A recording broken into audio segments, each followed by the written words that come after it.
So we get it. There's a lot riding on insurance verification, and it can feel like administrative overload. Like, we get it, genuinely. And if you have a system already, but based on maybe our last podcast, and you're thinking about it and you're finding that balances are remaining, patients are feeling blindsided, I'm thinking maybe your process can be improved. So what if we up the stakes a little bit, though? What if skipping or having an ineffective system isn't just inconvenient, it's unethical, it's unnecessary, and it's actually costing you a ton of time and money? Welcome to the Truth Decay podcast, talking dollars and cents with Sara Baker and LaRae McMullen.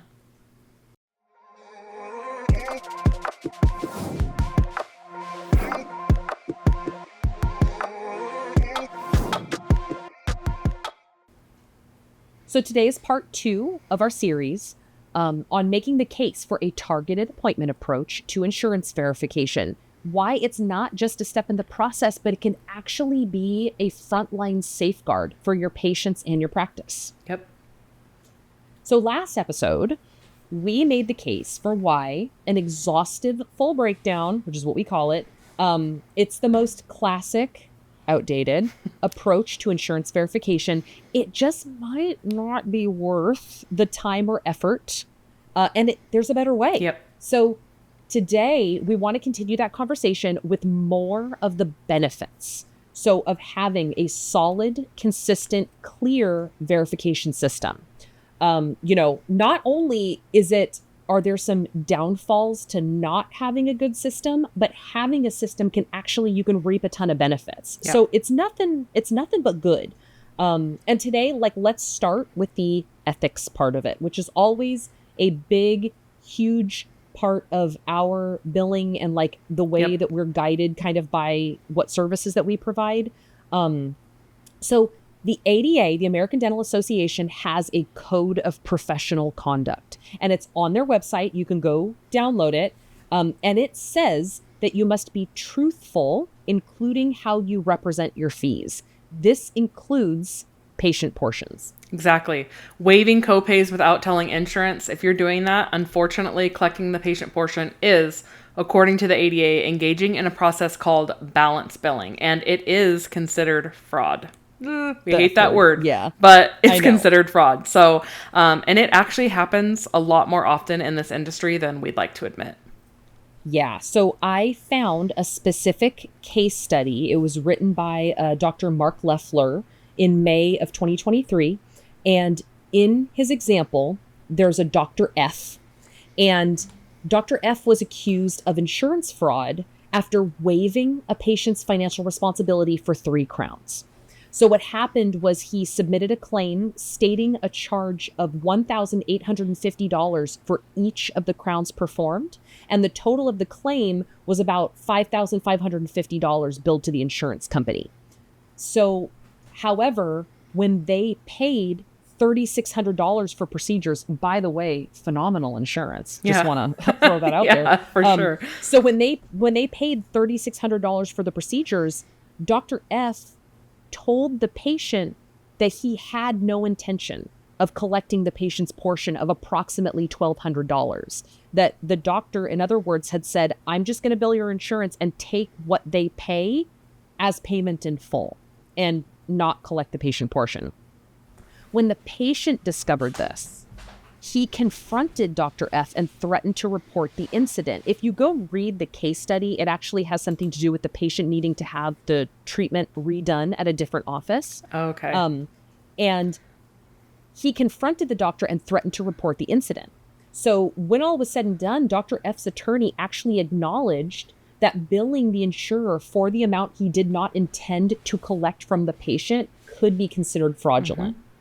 So to resolve this issue, Dr. F ended up having to return the $3,600 to the insurance company, which, kind of helped with resolving this whole thing. Honestly, the important part, all of this was entirely avoidable. Yeah. So that whole mess could have been prevented with clear verification and a consistent process and a real financial conversation. Absolutely. And I think it's really interesting how many offices like genuinely would rather kind of create this complex process by which you're not getting paid Yeah. just to avoid financial conversations, Yeah. right? And doing what we do and providing the billing services that we do, we see many offices as a matter of routine, fluoride, Yep. x-rays, co-insurance for various codes routinely written off in the office, right? It's built into the culture of many offices that the patients are not ready to pay these things. They've never been asked to. And so instead of addressing that issue, they just keep writing stuff off. Yeah. And you should be motivated to change this, right? So who doesn't want more money? But you get to be compliant with the ADA's Code of Professional Conduct and more money, right? Let's go back to the money. So honestly, a targeted appointment approach could be the solution to both of these things. Right, because patients, they don't understand why they owe if you didn't tell them in advance. So that just creates that surprise that we talk about, which then turns into distrust and your inflated AR. Yeah.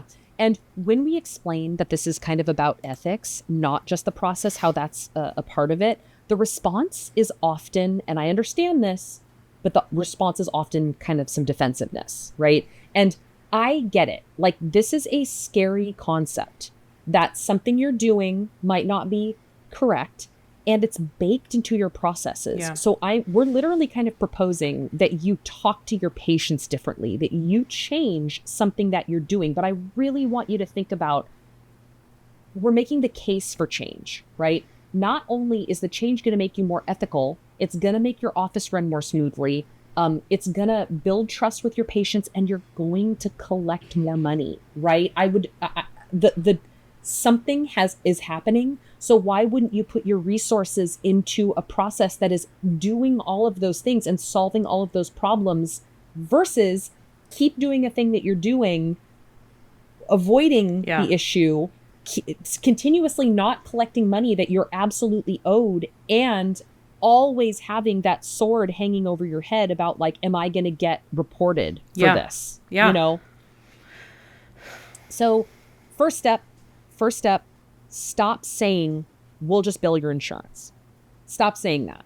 Like, strike that out of all of the things that you say to patients. Say instead, here's your estimate, right? We estimate that insurance might pay, 100% of this, if that's the case, right?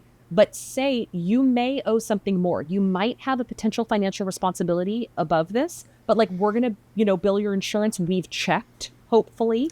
And this is what it looks like. So even if there is going to be no estimated patient portion, still acknowledge that this is just an estimate. Stop saying we're just going to bill your insurance, because then it becomes too easy to say that all the time. So second would be to stop routine write-offs. You're not supposed to waive patient portions without a legitimate reason. And I want to go a little bit more off and say, we're in the dental industry, so we're not blind to the things that are being said and the problems that people might be having within the industry.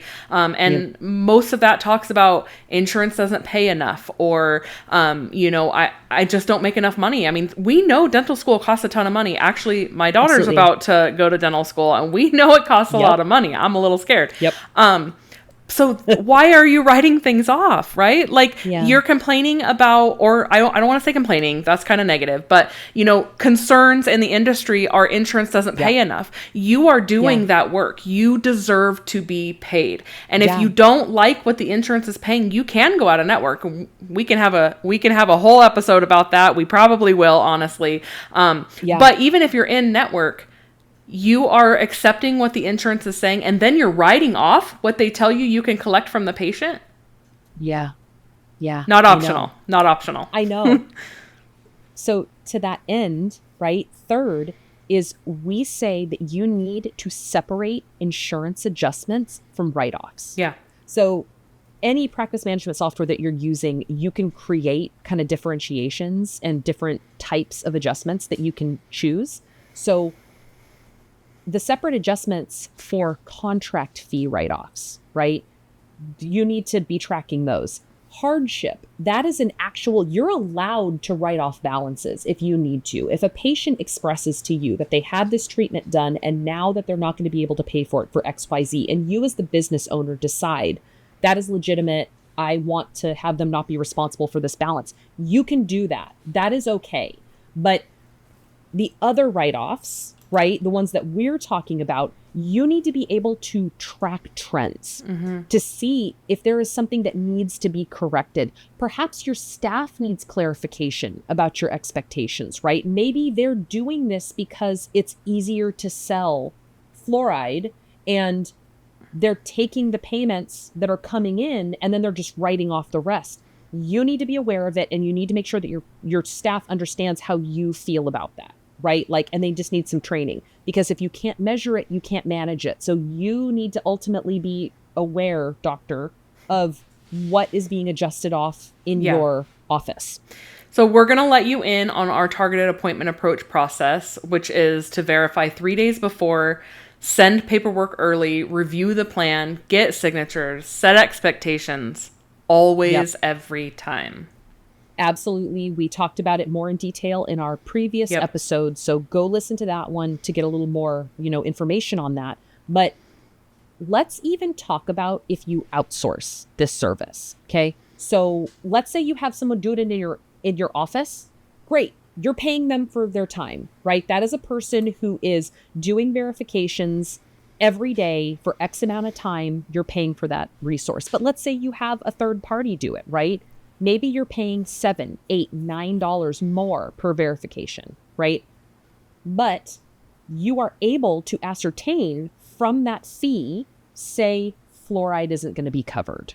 So what do some offices do at this point, LaRae? Well, they end up doing the treatment, which the dentist is paying for: supplies, hygienist time, etc. Posting the charge that you could have known would be no pay if you're doing the verification. Not talking to the patient about how their insurance won't cover it, and do they still want the treatment? It will be out of pocket, still needed, etc. Right? Instead, the production is posted and added to the AR, only to be adjusted off once the EOB is received and there's no pay. So there's so many things in there that could have been prevented. And the part that's missing is the ability to just talk with the patient and give them good information and give them the choice to pay, right? So streamlined, solid verification can give the office the tools to get more confident about doing all of these things. So you tell the patient, hey, this verification that we paid for told us that your fluoride isn't going to be covered. Do you want to do it? And the patient might say no. Yeah.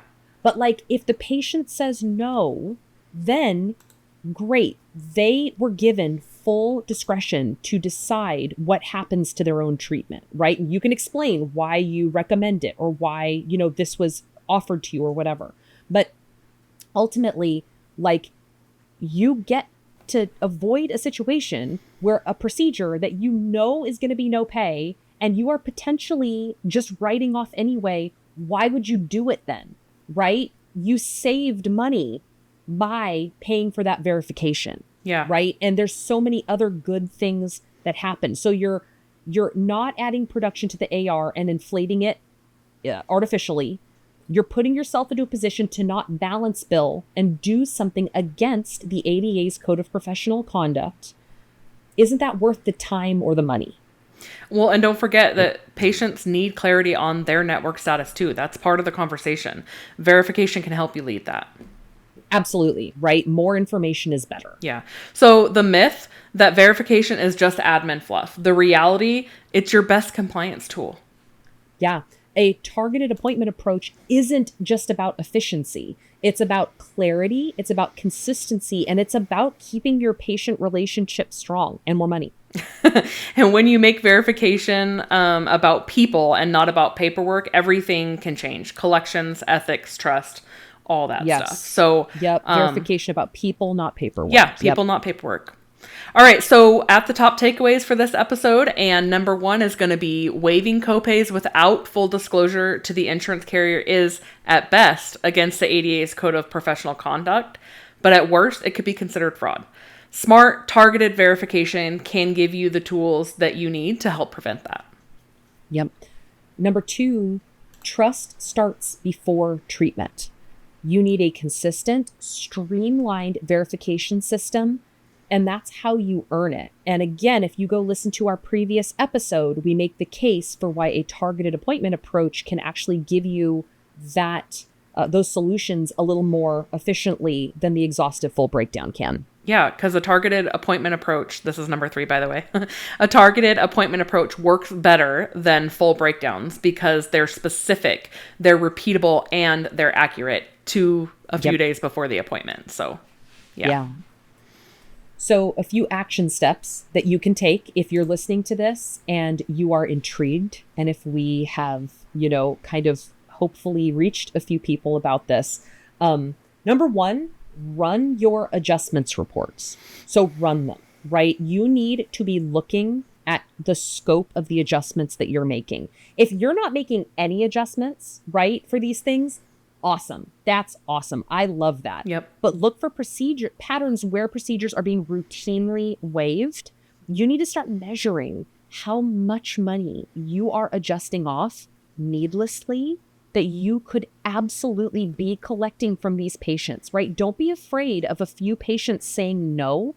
That's good. Yeah. That's a good thing. If they're saying no to treatment, that after you've explained it, they are in control of like what's happening, because otherwise you're just providing free treatment. And if that's what you want to do, if you're like, I want to do this for these patients no matter what, that's great. Then you might have to consider no charging for them. Yeah. You can't send it to insurance is what we're saying. You can't send it to insurance and hope they pay, but not charge the patient. That's where the problem lies. Yeah. Exactly. So number 2 would be to start collecting on things like fluoride, exams, x-rays, any of those other procedures that you'd normally write off as like a matter of routine. Use verification to support that conversation with your patients. Yes. And as a matter of fact, one thing to point out, not to break anybody's brain, but like when you have so let's say FMX, right? And you are considered in network with the carrier. Your contracted fee is a maximum. That's the max that you can charge. But just to be kind of spicy with this conversation, like you can actually, if you find out that a patient is not eligible for an FMX, right?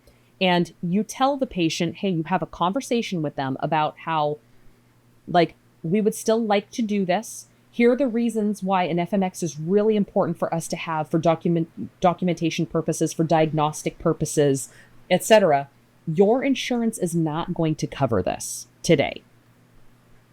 You can charge a lesser amount if you want to. If the alternative is literally doing the FMX and writing it off in full, right? Because that's what your office policy or whatever. Office, yeah. You can actually charge a lesser fee, right? When you're armed with this information, this good information, maybe the patient agrees. They're like, yeah, I'll pay $100. Amazing. Yeah. Right? Because then it's so worth it, the time or the charge or the resources to look into that, to get that information from a targeted appointment approach, and then bill it to the insurance. Yeah. Bill it, because then potentially it's going to come back, right? You would need to know this, but it's going to come back as patient portion $100, but patient new. Yeah. So now your production isn't inflated. It's not going on your AR because you collected it, hopefully in full, and everything's ethical and it lines up. It's ethical. Just going to point out, because when you sent it to insurance, you sent the $100. You didn't send your UCR fee or the maximum allowed fee by the insurance. You sent what your discussion with the patient was, which is, I'll charge you $100. Right. Yeah. Yeah. Don't be afraid to have conversations with your patients. Yeah. Like, I think that so much of this is about avoiding talks that you don't feel prepared to have. So be prepared to have the conversations. You will literally get more money. Yeah. Like, you just will. Yeah. So we're going to have our free ethical verification checklist, right, on this episode. And it's going to walk you through exactly this, like, again, the systems of our targeted appointment approach and like why it's better for your process, for your ethics, for your AR. It's just going to hopefully, again, arm you with some information that's going to help you understand why this is so important, and just sort of, again, stress, like, it's not just about kind of, having a process and having that checklist. Like, this affects many things in your office. And hopefully we've helped you see that a little more clearly. Yeah, hopefully you got some good insight today. So, Yep. Next time on our podcast, do you know what it really means to be contracted versus credentialed as a provider? We'll break down the language, the risk, and when to walk away from signing that dotted line. Yeah. So join us next episode. Contracted, credentialed, out of network. Oh my. Decoding dental insurance agreements. Yep. So if you like what you heard today and last episode, and if you want to just look at my hair some more, I don't know, consider subscribing on whatever platform you are listening on. You can send us an email at hello@thetruthdecaydpodcast.com. Come check us out at sddentalsolutions.com. We'd love to answer your questions, address any issues you have, topics for future podcasts that you want to hear us talk about a little bit more, people that have experience with billing. We'd love to hear it. Yeah. You can also find us on LinkedIn, both Sara and myself, and SD Dental Solutions. And you can find us on Instagram and Facebook. So come find us on any of those platforms you're comfortable with. We'll be there. Yep, that is right. Thank you all so much again, and we will see you next episode. Bye. Bye.